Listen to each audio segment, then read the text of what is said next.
వయసే సుధా ప్రవాహమై అధరాల నిండగా ఒడివాకిట పిడియాలకు అందాలు కూర్చనా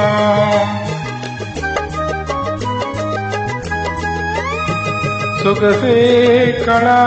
సుగంధమై పరువాలు పెంచగా కను పాపల కసి ఊహల ఉయ్యాలలుగనా మీ కౌగిట నీ కాటుక కావ్యాలు రాయనా